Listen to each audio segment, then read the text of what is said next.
이 시간 하나님께서 우리에게 주신 말씀은 누가복음 15장 11절부터 24절까지 말씀입니다.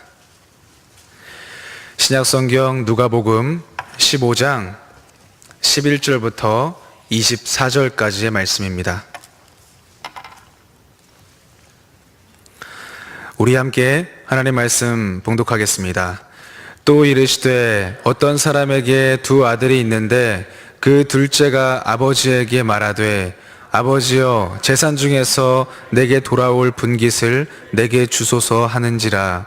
아버지가 그 살림을 각각 나눠 주었더니 그 후 며칠이 안 되어 둘째 아들이 재물을 다 모아 가지고 먼 나라에 가 거기서 허랑방탕하여 그 재산을 낭비하더니 다 없앤 후 그 나라에 크게 흉년이 들어 그가 비로소 궁핍한지라. 가서 그 나라 백성 중 한 사람에게 붙여 사니 그가 그를 들로 보내어 돼지를 치게 하였는데 그가 돼지 먹는 쥐염 열매로 배를 채우고자 하되 주는 자가 없는지라. 이에 스스로 돌이켜 이르되 내 아버지에게는 양식이 풍족한 품꾼이 얼마나 많은가. 나는 여기서 주려 죽는구나. 내가 일어나 아버지께 가서 이르기를 아버지, 내가 하늘과 아버지께 죄를 지었사오니 지금부터는 아버지의 아들이라 일컬음을 감당하지 못하겠나이다. 나를 품꾼의 하나로 보소서 하리라 하고 이에 일어나서 아버지께로 돌아가니라. 아직도 거리가 먼데 아버지가 그를 보고 측은히 여겨 달려가 목을 안고 입을 맞추니 아들이 이르되 아버지, 내가 하늘과 아버지께 죄를 지었사오니 지금부터는 아버지의 아들이라 일컬음을 감당하지 못하겠나이다 하나 아버지는 종들에게 이르되 제일 좋은 옷을 내어다가 입히고 손에 가락지를 끼우고 발에 신을 신기라. 그리고 살진 송아지를 끌어다가 잡으라. 우리가 먹고 즐기자. 이 내 아들은 죽었다가 다시 살아났으며 내가 잃었다가 다시 얻었노라 하니 그들이 즐거워하더라. 아멘. 어릴 적에 아버지와 함께 어린이 대공원에 간 적이 있습니다. 그때도 지금처럼 입장료가 있었던 걸로 기억을 하는데요. 입장을 하기 위해 매표소에서 줄을 서서 기다리고 있는데 아버지께서 매표소 직원과 마주하는 그 순간 갑자기 품에서 무언가를 꺼내는 것입니다.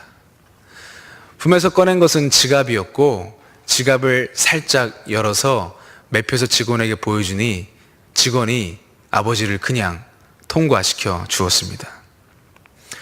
저는 그때 우리 아버지가 정말 대단한 사람이라고 생각했습니다. 혹시 나라를 위해서 일하는 비밀 요원인가? 어딜 가든지 신분증만 보여주면 다 통과시켜주는 그런 대단한 사람인가? 겉으로 내색은 하지 않았지만 그 일 이후로 한동안 우리 아버지는 평범하지 않은 사람이라는 환상을 가지고 얼마 동안을 지냈던 기억이 있습니다. 나중에 알게 된 사실이지만 저희 아버지는 공무원이셨고 공무원은 어린이 대공원에 무료로 입장이 가능하다는 사실을 나중에서야 알게 되었습니다. 그때 그 기억 이후로 제법 오랜 시간이 흐르는 동안에도 어릴 적 그때만큼이나 아버지가 대단한 사람이구나 느꼈던 적은 별로 없었습니다. 저는 그저 아버지의 아들이었고 한 집에 살고 있던 아버지보다도 바깥에서 만나는 또 다른 친구들과 수많은 사람에게 더 많은 신경을 곤두세웠기 때문입니다. 아버지는 그저 집에 계시는 분, 제가 집에 있는 시간보다 바깥에서 아버지가 아닌 다른 사람들을 보는 시간이 더 많았기 때문에 아버지는 제 마음 가운데 크게 자리하지 못했었습니다. 그렇게 시간이 지나 제가 결혼을 하게 되었습니다. 결혼을 하고 이따금씩 아버지에게서 문자 메시지가 왔습니다. 명성교회 홈페이지를 통해서 저녁 예배, 수요 예배, 설교를 들으시고는 성도로서 그리고 아버지로서 저에게 피드백을 해주는 것이었습니다. 그 전까지의 내용은 문자 메시지의 그 전까지의 내용은 건강하냐? 밥은 잘 먹고 있냐? 아기는 어떻게 지내냐? 아기 엄마한테도 잘해라. 이런 것이 전부였는데 몇몇 문자 가운데에는 장문의 문자 메시지로 너의 설교가 이런 점이 이렇구나, 이런 점은 이렇구나 라고 굉장히 길게 저에게 말씀을 해주셨습니다. 저는 그때 새삼 느꼈습니다. 우리 아버지가 이렇게 논리적인 분이었나? 우리 아버지가 이렇게 날카롭고 예리한 분이셨나? 아버지에 대해서 모르고 있던 부분이 너무나 많았습니다. 그런 문자를 받을 때마다 저는 우리 아버지가 참 대단한 사람이구나를 새삼스럽게 또한 느끼게 됩니다. 저희 아버지는 평소에는 말수가 굉장히 적으십니다. 속을 알 수 없을 만큼 무척 차분하신 분이십니다. 그런데 그 문자 메시지의 내용, 저의 설교를 피드백해 주시는 그 문자의 내용에서는 굉장히 단단하고 부드럽고 해야 될 말을 분명하게 전하는 아버지의 마음이 담겨 있었습니다. 그럴 때마다 저는 예전에 느꼈던 어릴 적 향수가 떠오릅니다. 아버지, 우리 아버지, 참 대단한 우리 아버지. 이분이 바로 제 아버지이십니다. 저는 중학교 2학년 때 목회자가 되어야겠다라고 결심을 했습니다. 당시 여러 교회가 연합으로 모여서 진행하던 여름 수련회를 통해서 목사 한번 해보면 좋겠다라는 강렬한 마음을 경험했습니다. 저 정도는 남자가 해야 되지 않겠나? 라는 정말 근거 없는 자신감으로 수련회를 마치고 집에 돌아가서 어머니와 함께 앉아있는 그 시간, 그 자리에서 엄마, 나 목사할래. 뜬금없는 아들의 이 이야기를 듣고 저희 어머니는 그때부터 지금까지 새벽 예배를 거의 빠지지 않고 나가십니다. 참 감사한 것은 아들의 근거 없는 그런 이야기를 참 진지하게 들어주셨던 어머니가 고마울 따름입니다. 학창시절 말썽도 많이 부렸고 집에 들어가는 시간과 어머니께서 새벽 기도에 가는 시간과 맞물려서 민망한 적도 많이 있었지만 목사가 되겠다고 말만 늘어놓고 무책임하게 시간을 보내는 아들을 위해 묵묵히 새벽 제단을 쌓으시던 어머니를 볼 때마다 참 대단하다라는 생각을 하곤 했습니다. 그렇게 서로 엇갈리듯 꽤 오랜 시간 같은 곳을 바라보지 못했습니다. 그러던 어느 날 결혼하기 얼마 전 제가 집에서 소파 위에 앉아 TV를 보고 있는데 어머니께서 대야에 조금은 뜨거운 물을 받아오시더니 제 다리 앞에 놓으시고는 승재야, 다리를 잠깐 이 대야에다가 담그고 있거라. 그리고는 잠시 뒤 어머니께서는 제 발에 더러운 각질과 굳은 살을 어머니의 손으로 손수 직접 긁어 주셨습니다. 저는 그런 어머니를 소파 위에서 내려다보았고 보는 내내 제 눈에는 어느새 많이 굽은 어머니의 등과 나이를 속일 수 없는 새하얀 새치들을 볼 수 있었습니다. 그 자리에서 저는 어머니와 많은 이야기를 나누지 않았지만 마치 어머니의 그 모습만으로도 어머니께서 저에게 수많은 이야기를 건네시는 것 같은 경험을 했습니다. 그리고 저는 생각했습니다. 우리 어머니, 참 대단한 우리 어머니. 이분이 바로 제 어머니이십니다. 자녀였던 저에게 부모는 늘 죄송스럽고 고마운 존재였습니다. 하지만 꽤 오랜 시간 부모를 같이 이해하지 못하고 또한 같은 곳을 바라보지 못했고 많이 엇갈렸고 더 많이 알려고 노력하지 않았던 아쉬운 순간들이 너무나 많았음을 뒤돌아보니 깨닫게 됩니다. 늘 그 자리에 계실 테니까 내일, 다음에 잘 해야지 라고 생각하면서 지나쳐버린 순간들이 너무 많았습니다.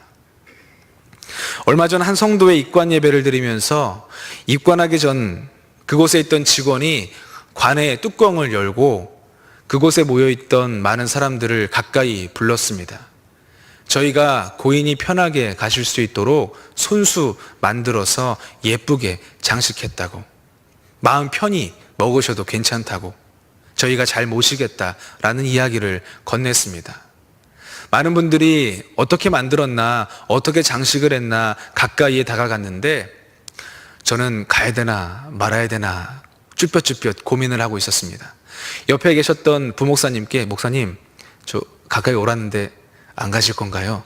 라고 이야기하자 목사님께서는 저에게 한 말씀을 아주 묵직하게 건네셨습니다. 저런 거다 살아생전 따뜻한 말 한마디, 시원한 물 한 잔보다 못하다. 생각해 보니 그렇더라고요. 저런 거다 살아계실 때 따뜻한 말 한마디, 시원한 물 한 잔보다 못한 거였습니다.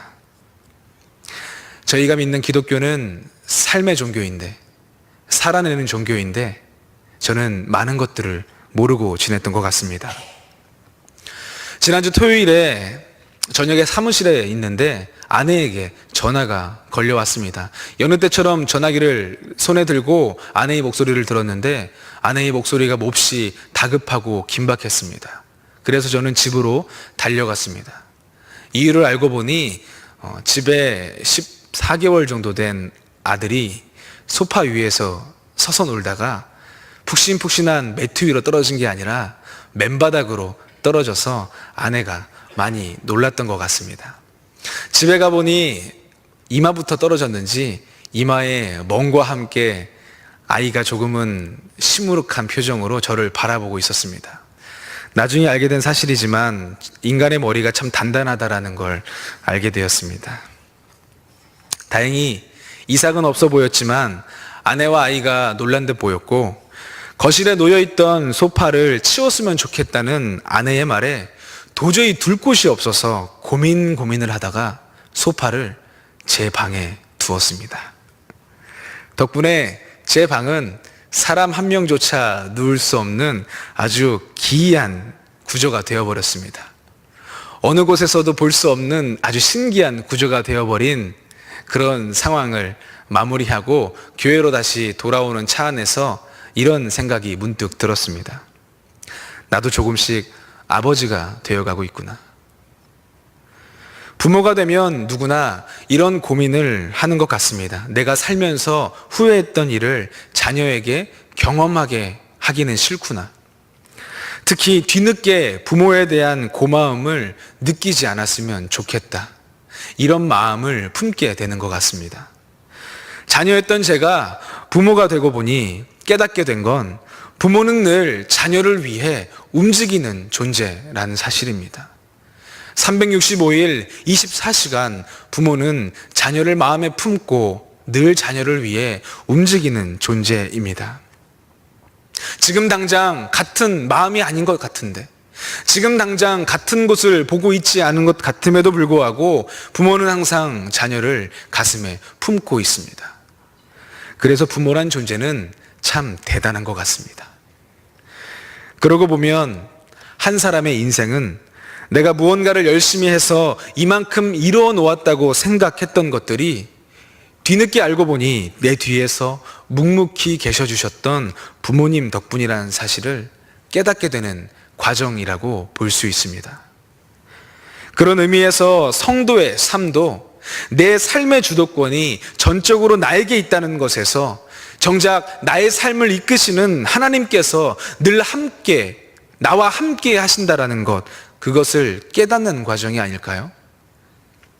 내가 모르고 있는 때에도 나를 세상에서 가장 돋보이는 주인공처럼 서게 하기 위하여 한없는 자비와 긍휼을 베푸시는 주님이 계시기 때문에 오늘 우리는 성도이면서 한 사람의 존재일 수 있는 것이죠. 우리가 읽은 누가복음 15장의 비유도 바로 이와 같은 인생의 긴 여정을 한 가정에서 벌어진 드라마틱한 짧은 이야기로 잘 소개해주고 있습니다. 한 가정에 두 아들을 둔 아버지가 있었습니다. 아버지의 아들 중 둘째가 어느 날 아버지에게 아버지의 재산 중 내 몫을 달라는 부당한 요구를 합니다. 이것이 부당한 이유는 당시 사회적 통념상 살아있는 아버지에게 자기의 몫을 달라는 건 아버지, 당신이 빨리 죽었으면 좋겠습니다 라고 말하는 것과 다를 바가 없기 때문입니다. 살아있는 아버지가 아들에게 이와 같은 요구를 받는다면 그 아버지의 심정이 어떠할까요? 굉장히 수치스럽고 모욕적이고 너무 많이 슬플 것입니다. 아무리 비유이지만 부모를 향한 자녀의 이 같은 무지함은 시대를 뛰어넘는 불변의 법칙 같습니다. 자녀의 이런 어리석은 행동이 한편으로 우리에게 크게 불편하게 와닿지 않는 것은 아마도 자녀였을 때 부모를 잘 섬기지 못했다라는 죄송스러움과 자녀의 잘못에도 불구하고 그 자녀를 한결같이 사랑하는 부모의 넉넉한 이미지가 절묘한 조화를 이루고 있기 때문이 아닌가 생각해 봅니다.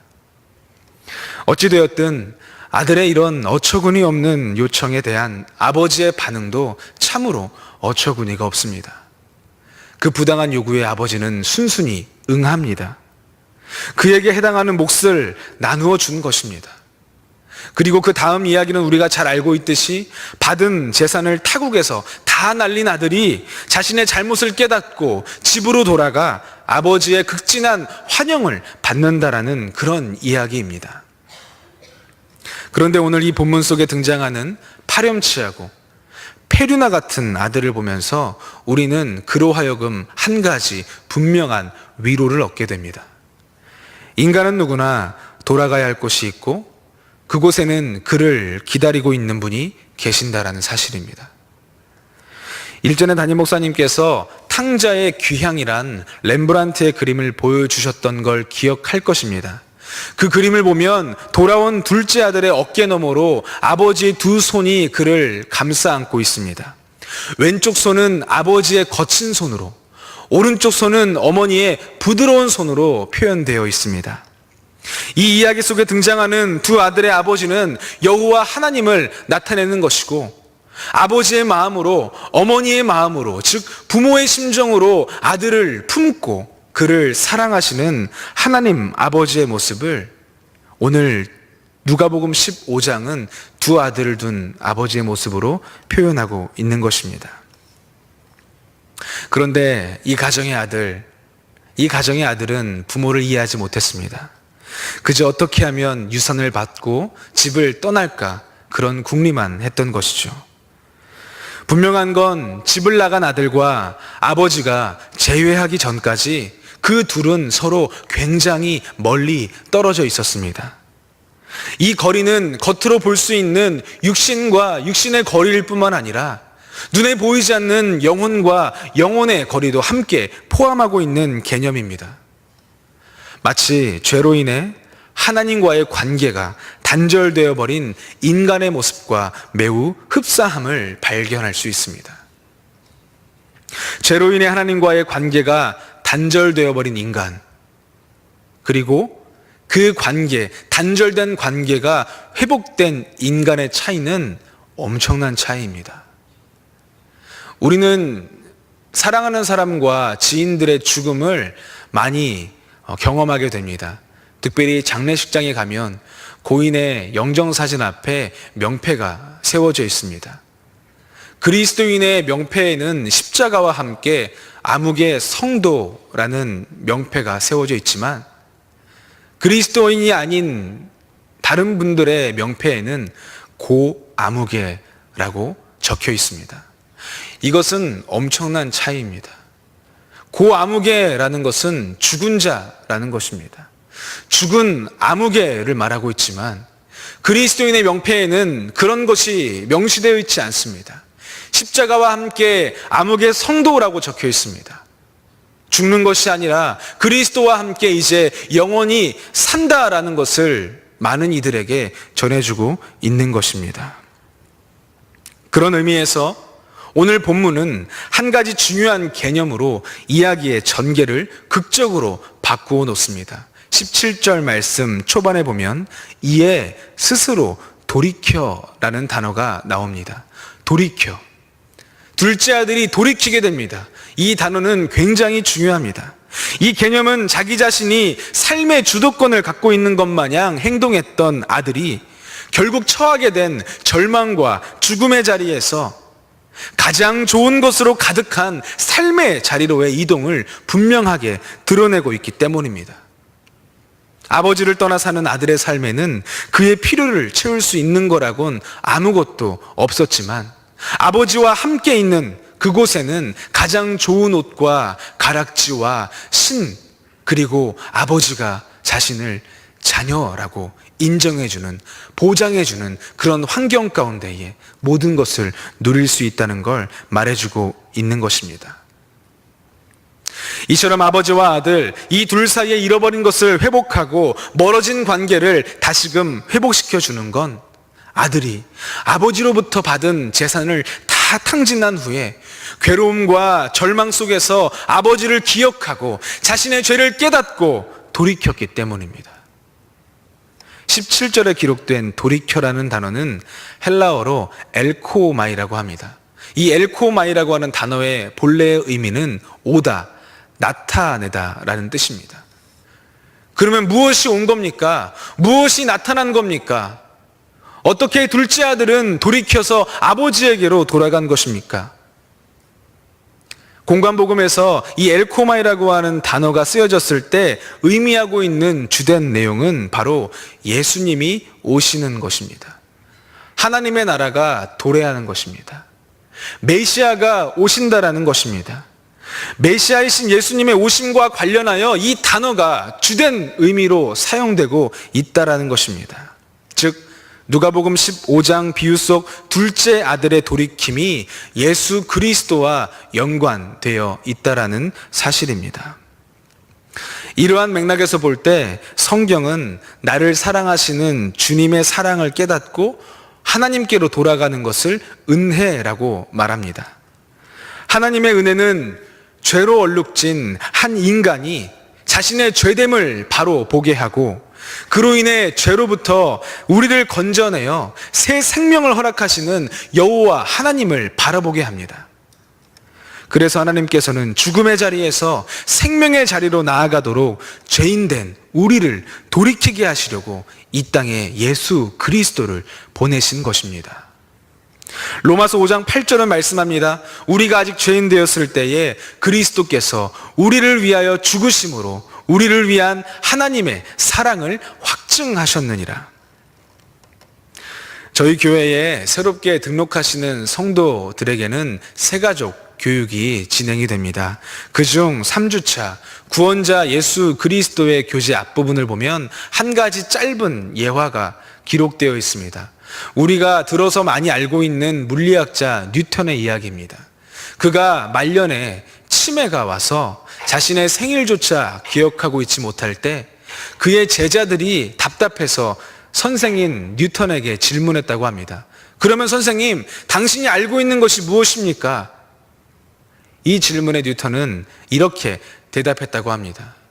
내가 죄인인 것과 예수님께서 나의 구주가 되신다는 것, 이 두 가지는 확실히 알고 있다. 아주 짧은 이 일화가 전하고자 하는 내용은 분명합니다. 인간에게 있어서 가장 중요한 두 가지가 있다면 우리가 죄인이라는 것, 그리고 예수님께서 우리의 구원자가 되신다는 것.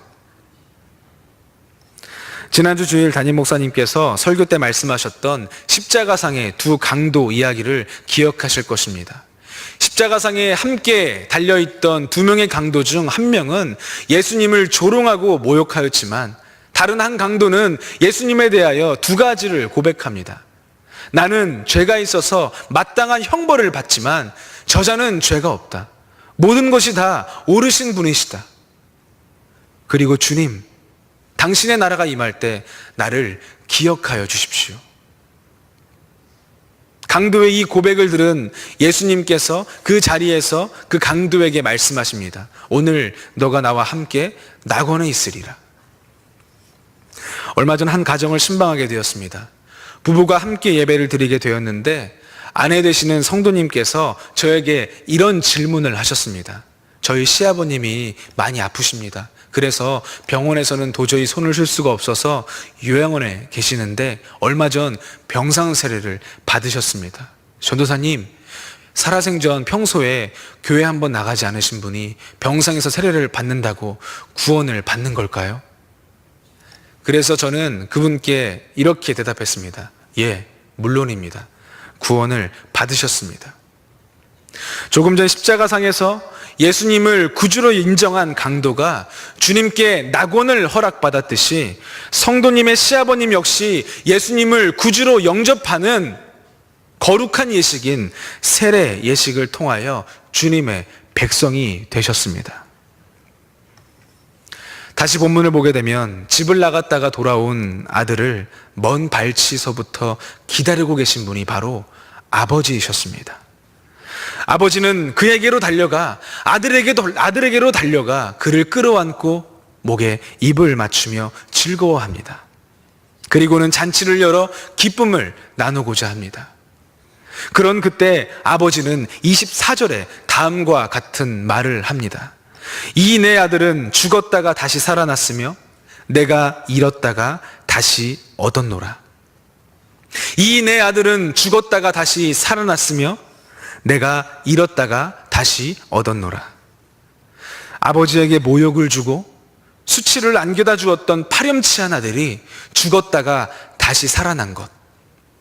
아버지가 어떤 분인지 제대로 알지 못하고 자기 멋대로 군 페루나 같은 아들을 잃었다가 다시 얻은 것은 하나님의 독생자 예수 그리스도의 죽었다가 다시 사신 십자가와 부활의 복음으로만 가능하다는 사실을 잊지 마시기를 바랍니다. 사랑하는 명선의 성도 여러분, 우리에게는 돌아갈 곳이 있습니다. 그리고 우리를 간절히 기다리고 계시는 분이 있습니다. 그분은 바로 우리 아버지 하나님이십니다. 그리고 죄로 인해 그분과 멀어진 죽음의 자리에서부터 다시금 돌이켜 아버지가 생각나게끔 우리를 이끌어주시는 이가 바로 우리 주 예수 그리스도이십니다. 우리는 지금 예수 그리스도의 십자가와 부활을 기억하고 기쁨으로 삶을 살아내는 기쁨의 50일을 보내고 있습니다. 우리 안에 예수 그리스도의 복음으로 충만하다면 예수 그리스도로 인하여 계시되어지는 하나님 아버지가 내 아버지이면서 동시에 우리가 만나는 모든 분들의 당신의 아버지가 될 것을 믿습니다. 이런 놀라운 은혜가 저와 여러분에게 있기를 소망합니다. 기도하겠습니다. 하나님 아버지, 참 좋으신 나의 하나님 아버지, 주님을 잊고 살아갔던 허물 많고 죄 많던 우리들의 모습을 돌아봅니다. 그러나 주님께서 독생자 그리스도를 보내셔서 주님께로 돌이키게 하시고 아버지께로 다가갈 수 있는 은혜를 허락하여 주신 것을 감사드립니다. 이 은혜가 우리 안에서 머무는 것이 아닌 우리 주변에 있는 많은 이들에게도 증거되게 하여 주옵소서. 부활의 증인으로 삶을 살아내는 저희 모두가 되게 하여 주옵소서. 예수 그리스도의 이름으로 기도하옵나이다. 아멘.